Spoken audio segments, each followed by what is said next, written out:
अस्सलामुअलैकुम वरहमतुल्लाहि वबरकातुहू। हिंदी की इस कक्षा में आप सभी का स्वागत है। तो बच्चों, आज की हमारी इस सरल व्याकरण बोध कक्षा में हम जिस व्याकरण प्रकार को पढ़ने वाले हैं उसका नाम है क्रिया विशेषण। क्रिया विशेषण इस व्याकरण प्रकार को आप आपकी कक्षा 6 और कक्षा 7 की किताब में पाएंगे। कक्षा 6 और 7 दोनों कक्षाओं के विद्यार्थी इस वीडियो को क्रिया विशेषण इस व्याकरण प्रकार को समझने के लिए इस्तेमाल कर सकते हैं। तो बच्चों, कक्षा 6 की पाठ्य पुस्तिका में आपकी किताब में यह व्याकरण प्रकार आपको पृष्ठ क्रमांक 34 यानी कि पेज नंबर 34 पर मिलेगा। तो आइए देखते हैं क्रिया विशेषण किसे कहते हैं और क्रिया विशेषण की परिभाषा क्या है। बच्चों, इससे पहले भी हमने कई व्याकरण प्रकार को सीखा था। अगर आप लोगों ने इससे पहले का व्याकरण प्रकार काल पढ़ा होगा तो आपको पता होगा कि कैसे हमने परिभाषा को शब्दों से जोड़कर आसानी से समझ लिया था। आज भी इस परिभाषा को समझने के लिए हम इस व्याकरण प्रकार के नाम को देखेंगे। नाम इस व्याकरण प्रकार का है क्रिया विशेषण। क्रिया विशेषण यह शब्द दो शब्दों से बना है। शब्द का पहला हिस्सा है, जो पहला भाग है, उसको हम क्रिया पढ़ेंगे। क्रिया का मतलब क्या होता है? क्रिया का मतलब होता है कोई भी काम, हरकत, कोई भी चीज करना, होना। इंग्लिश में हम इसे कहेंगे एक्शन। तो क्रिया का मतलब होता है काम या एक्शन, और विशेषण का मतलब क्या होता है? उसकी खासियत। क्रिया विशेषण मतलब क्रिया की विशेषता बताने वाला शब्द। देखिए, नाम में ही उसकी परिभाषा छिपी है। आइए देखते हैं क्रिया विशेषण की परिभाषा क्या है। ऐसे शब्द जो क्रिया के बारे में अधिक यानी कि ज्यादा विशेष या विशेष जानकारी देते हैं वह क्रिया विशेषण कहलाते हैं। बहुत ही आसान परिभाषा है। ऐसे शब्द जो क्रिया के बारे में यानी कि होने वाले काम के बारे में, हो रहे काम के बारे में, हो रही क्रिया के बारे में अधिक यानी कि ज्यादा या विशेष बात यानी कि उस काम की खास बात या फिर उस काम के बारे में ज्यादा जानकारी देने वाले शब्द, ऐसे शब्द क्रिया विशेषण कहलाते हैं। समझ आ गया होगा आपको। हम फिर एक बार आपको बताएंगे, परंतु इस बार हम देखते हैं कि क्रिया विशेषण के भेद क्या है। उससे आपको समझ आएगा कि क्रिया विशेषण किसे कहते हैं और कैसे क्रिया विशेषण शब्द हमें होने वाली चीज के बारे में विशेष बातें बताते हैं यानी कि ज्यादा जानकारी देते हैं। आइए देखते हैं क्रिया विशेषण के कितने भेद होते हैं। बच्चों, क्रिया विशेषण के 4 भेद होते हैं। कितने भेद होते हैं? 4 भेद होते हैं। कि कौन कौन से भेद है क्रिया विशेषण के? रीतिवाचक क्रिया विशेषण, स्थानवाचक क्रिया विशेषण, कालवाचक क्रिया विशेषण और परिमाणवाचक क्रिया विशेषण। 4 क्रिया विशेषण के भेद होते हैं। बहुत ही आसान है इनको पहचानना। उसके लिए हमें इनकी खास बातों की जानकारी होनी चाहिए कि हम कैसे इन भेदों को पहचानेंगे कि वे कौन से क्रिया विशेषण है। सबसे पहले आइए देखते हैं रीतिवाचक क्रिया विशेषण किसे कहते हैं। रीतिवाचक क्रिया विशेषण हमें बताते हैं कि क्रिया कैसे हुई। ऐसे शब्द क्रिया के जो हमें बताते हैं कि वह क्रिया कैसे हुई है, वह शब्द रीतिवाचक, वह विशेषण क्रिया विशेषण रीतिवाचक क्रिया विशेषण होते हैं। उदाहरण देखिए, तेज, जल्दी और जोर से। ऐसे शब्द जो क्रिया के बारे में हमें बताते हैं कि वह क्रिया कैसे हुई है। अगर हमने यह कहा कि अनिल जोर से किताब पढ़ रहा था, यहाँ आपने देखा जोर से भी एक उदाहरण है रीतिवाचक का, यानी कि अनिल कैसे किताब पढ़ रहा था, क्रिया कैसे हुई, इस सवाल का जवाब हमें जोर से इस शब्द से मिलता है। तो रीतिवाचक क्रिया विशेषण वो होते हैं जो हमें क्रिया कैसे हुई इस सवाल का जवाब देते हैं। उस क्रिया के होने का तरीका क्या है और वह क्रिया कैसे हुई है, इस चीज का, इस सवाल का जवाब हमें रीतिवाचक क्रिया विशेषण देते हैं। ऐसे सवाल जो हमें पूछते हैं कि क्रिया कैसे हुई है, और ऐसे शब्द जो हमें बताते हैं कि वह क्रिया किस प्रकार से हुई है, किस रीति से हुई है या किस तरीके से हुई है, वह रीतिवाचक क्रिया विशेषण कहलाते हैं। जैसे तेज, वह तेजी से दौड़ा, वह तेज चल रहा था। चलना एक क्रिया है, परंतु वह क्रिया कैसे हुई है, रीतिवाचक बताते हैं। कैसे हुई है, तेजी से, तो उसके चलने का तरीका या ढंग या फिर चलने की प्रक्रिया कैसे हुई है, यह कौन सा शब्द बता रहा है हमें, तेज। चलने की क्रिया कैसे हुई है, तेजी से, तो तेज या तेजी रीतिवाचक क्रिया विशेषण है। रीतिवाचक क्रिया विशेषण हमें जवाब देते हैं कि वह क्रिया कैसे हुई है। ठीक है, तो अब हम रीतिवाचक क्रिया विशेषण पहचानने के लिए सबसे पहले क्या ढूंढेंगे कि वह क्रिया कैसे हुई है। अगर हम कोई चीज बोल रहे हैं कि वह धड़ाम से गिरा या फिर वह धीरे धीरे से छुप गया, तो वह चीज कैसे हुई है, धड़ाम से और धीरे धीरे, यह चीजें हमें बताती है कि वह क्रिया कैसे हुई है, किस रीति से हुई है। तो रीतिवाचक क्रिया हमें बताती है कि क्रिया कैसे हुई है, रीतिवाचक क्रिया विशेषण हमें बताता है। आइए अब हम देखते हैं कि क्रिया विशेषण का दूसरा भेद क्या है। दूसरा भेद है स्थानवाचक। स्थानवाचक क्रिया विशेषण किसे कहते हैं, नाम में आपको पता चल रहा है, स्थान यानी कि जगह, वाचक यानी कि जिससे उसकी मालूमात हो।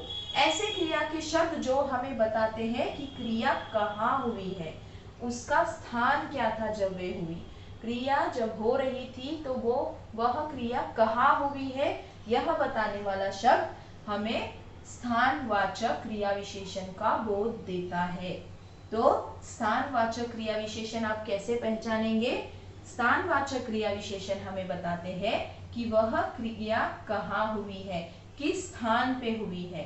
तो ऐसे शब्द जो हमें क्रिया के होने का स्थान का बोध कराते हैं, वह सारे शब्द स्थानवाचक क्रिया विशेषण होते हैं। आइए देखते उदाहरण क्या है। ऊपर, नीचे, यहाँ, वहाँ। वह ऊपर गया, जाना एक क्रिया है, परंतु किस स्थान पर गया, स्थान का अगर हमें बोध हो रहा है, किस शब्द से हो रहा है, ऊपर। ऊपर, वह ऊपर चला गया, या फिर वह ऊपर जा रहा था, ऊपर चढ़ रहा था। ये सारी चढ़ना, जाना, ये सारी क्रियाएं हैं, परंतु उस क्रिया की खास बात क्या है, वह क्रिया किसी स्थान का बोध कराती है, ऊपर। ऊपर यह शब्द एक स्थानवाचक क्रिया विशेषण है, क्योंकि वह हमें जवाब दे रहा है कि क्रिया कहाँ हुई है कि नहीं। स्थान बताना यानी कि कहाँ हुई है, ऊपर, नीचे, यहाँ, वहाँ, अंदर, बाहर, ये सारे शब्द जो है क्रिया का स्थान बता रहे हैं, यानी कि वह स्थानवाचक क्रिया विशेषण है। आइए अब देखते हैं शब्द क्या है। इन क्रियाओं को पहचानने के लिए एक शब्द को ध्यान में रखना जरूरी है, इस शब्द का जवाब आपको मिलना चाहिए। रीतिवाचक क्रिया विशेषण में हमें जवाब मिल रहा था कि क्रिया कैसे हो रही है, तो शब्द था कैसे। स्थानवाचक क्रिया विशेषण ढूंढने के लिए आपको ढूंढना है कि क्रिया कहाँ हो रही है। अगर इसका जवाब आपको मिल जाता है इस शब्द से, यानी कि वह स्थानवाचक क्रिया विशेषण है।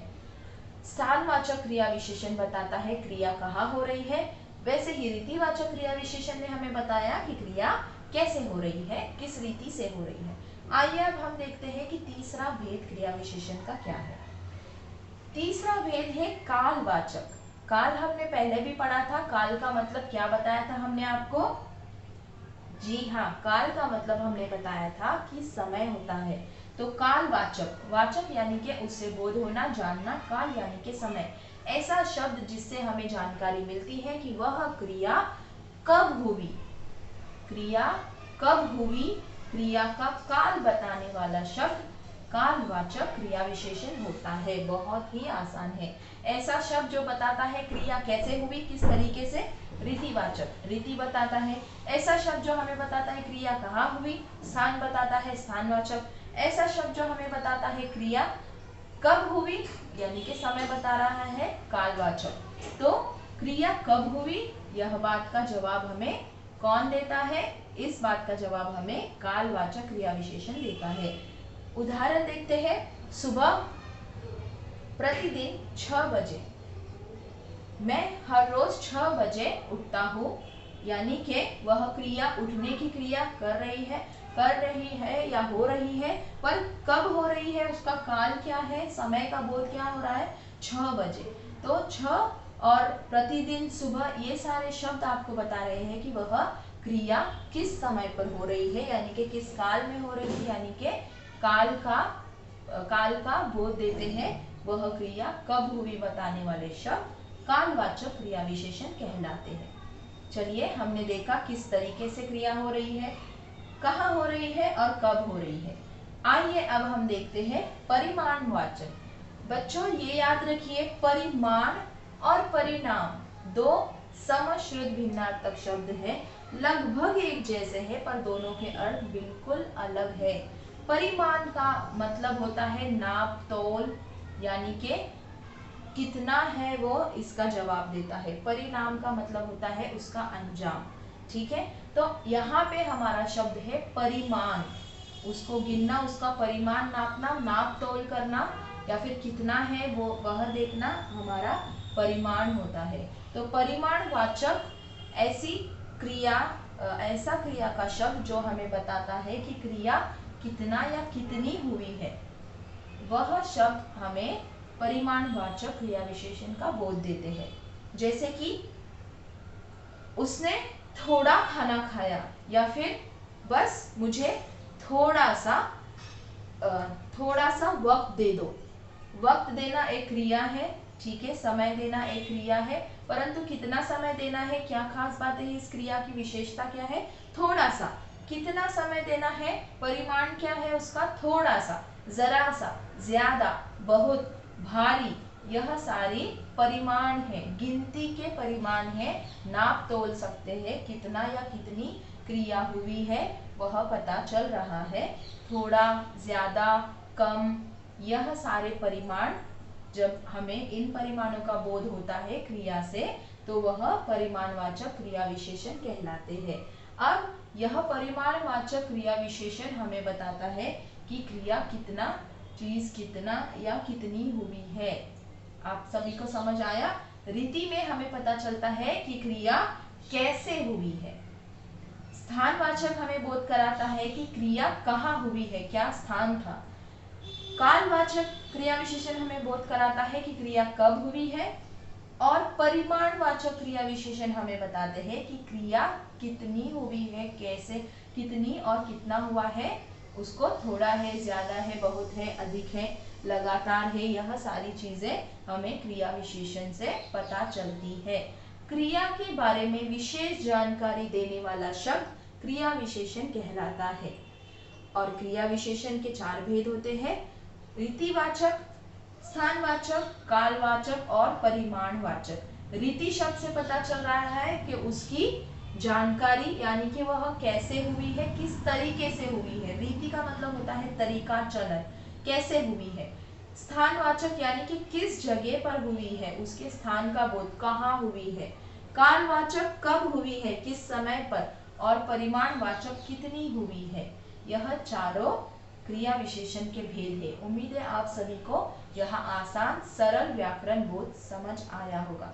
अगर नहीं तो हम अब उदाहरण देखेंगे। उदाहरणों को हम जब सॉल्व करेंगे या फिर जब हम उसे हल करेंगे, आपको और अच्छे से क्रिया विशेषण समझ आ जाएंगे। आइए अब हम क्रिया विशेषणों के भेद देखते हैं कि यह कौन से क्रिया विशेषण के यहाँ पे उदाहरण दिए गए हैं। सबसे पहला हमारा उदाहरण क्या है? तुम बाहर बैठो। बच्चों, बैठना एक क्रिया है। क्रिया का मतलब होता है कोई चीज करना, एक्शन, वर्ब। बैठो क्रिया है, परंतु कैसा बैठना है? बाहर बैठो। यहाँ पे जो बाहर है वो क्या है? एक क्रिया के बारे में दी गई जानकारी है।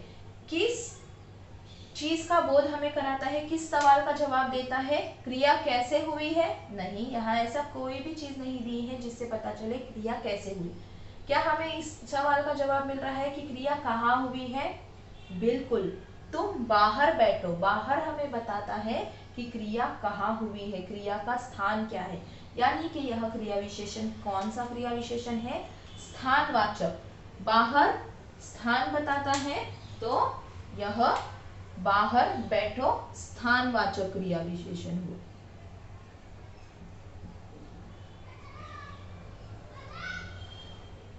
ठीक है, स्थानवाचक बहुत आसान है। क्रिया कहाँ हुई हमें पता चल रहा है, तुम बाहर बैठो, यानी कि उसका स्थान पता चल रहा है बाहर, तो यह स्थानवाचक क्रिया विशेषण हुआ। आइए हम देखते हैं अगला उदाहरण क्या है। हम सब परसों दिल्ली जाएंगे। यहाँ पे आप ध्यान से देखिएगा, हम सब परसों दिल्ली जाएंगे। क्या आपको पता चल रहा है कि क्रिया कैसे हो रही है? नहीं, उसके बारे में तो अभी कोई जानकारी नहीं है। क्या आपको पता चल रहा है कि कहाँ हो रही है क्रिया? नहीं। क्या आपको पता चल रहा है कि क्रिया कब हो रही है? यस, बिल्कुल, जहां हमने यह शब्द को देखा परसों। परसों हमें बता रहा है कि वह क्रिया कब होगी। परसों हमें उस क्रिया के काल का बोध करा रहा है। हम सब परसों दिल्ली जाएंगे, क्या है? कालवाचक।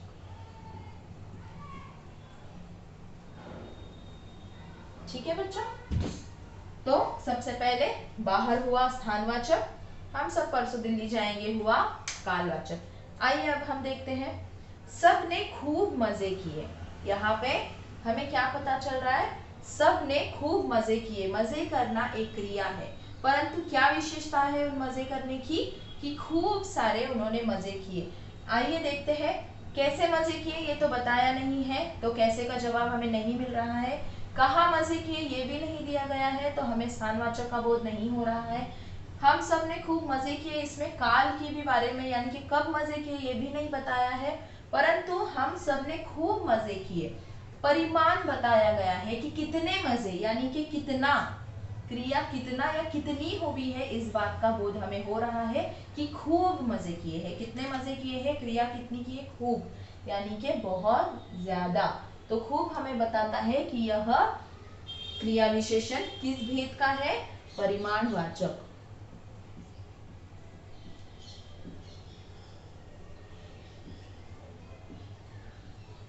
है आसान? बिल्कुल, उम्मीद है आपको समझ आ रहा होगा। आइए अगला उदाहरण देखते हैं। रोहन तेजी से दौड़ा। तेजी से दौड़ा, बिल्कुल, रोहन तेजी से दौड़ा। क्या आपको पता चल रहा है कि क्रिया कैसे हुई है? क्रिया कैसे हुई है? बिल्कुल, दौड़ना एक क्रिया है, परंतु वह क्रिया कैसे हुई है?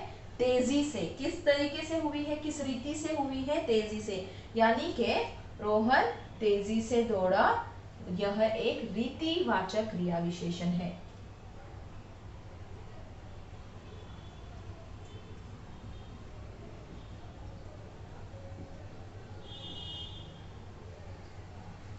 ठीक है, रीतिवाचक क्रिया विशेषण है।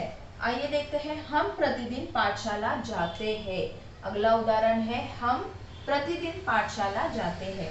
तो यहाँ पे आपको पता चल रहा है कैसे जाते हैं? नहीं, इस सवाल का जवाब नहीं है। क्या पता चल रहा है? कहाँ जाते हैं? हम प्रतिदिन पाठशाला जाते हैं। नहीं। कहाँ हुई है क्रिया? पता नहीं है। क्या ये पता चल रहा है कि क्रिया कब हुई है? हम प्रतिदिन पाठशाला जाते हैं। जी हाँ, बिल्कुल, हम प्रतिदिन पाठशाला जाते हैं। पाठशाला जाना एक क्रिया है, परंतु प्रतिदिन पाठशाला जाना यह बताता है कि यह क्रिया हर रोज हो रही है, यानी कि क्रिया के होने का समय पता चल रहा है।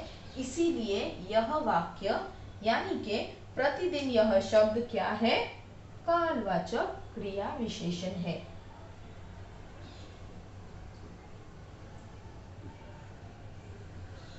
ठीक है, आइए अब हम देखते हैं हमारा अगला उदाहरण क्या है।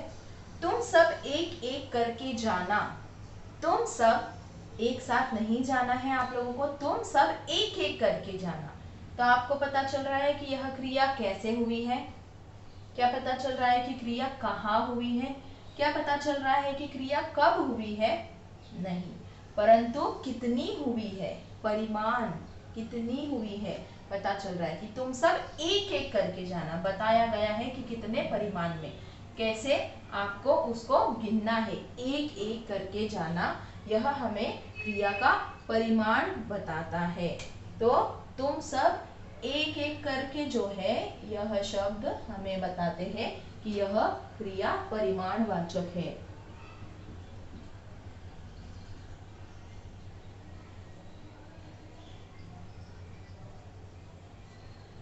अब सबसे आखिरी उदाहरण देखेंगे बच्चों हम, वह पेड़ के नीचे बैठ गया। क्रिया कैसे हुई, कैसे बैठा है हमें नहीं पता। क्रिया कहाँ हुई पता चल रहा है, क्रिया कब हुई पता चल रहा है, कितनी हुई बिल्कुल नहीं, कितनी हुई नहीं पता चल रहा, परिमाणवाचक नहीं है। क्रिया कब हुई, कब पेड़ के नीचे बैठा नहीं पता, इसीलिए कालवाचक भी नहीं है। और कैसे बैठा इसी ये भी नहीं पता, इसलिए रीतिवाचक भी नहीं है। परंतु वह कहाँ बैठा है, पेड़ के नीचे, स्थान बताया गया है जहाँ क्रिया हो रही है। यानी कि इस क्रिया से, इस शब्द से हमें उसके स्थान का बोध होता है, तो वह एक स्थानवाचक क्रिया विशेषण है। तो यहाँ पे पेड़ के नीचे बैठा, कहाँ बैठा, नीचे बैठा, बैठना एक क्रिया है, उसकी विशेषता है कि वह नीचे बैठा है, तो नीचे हमें स्थान का बोध कराता है, तो नीचे स्थानवाचक क्रिया विशेषण है। तो हम यहाँ लिख देते हैं,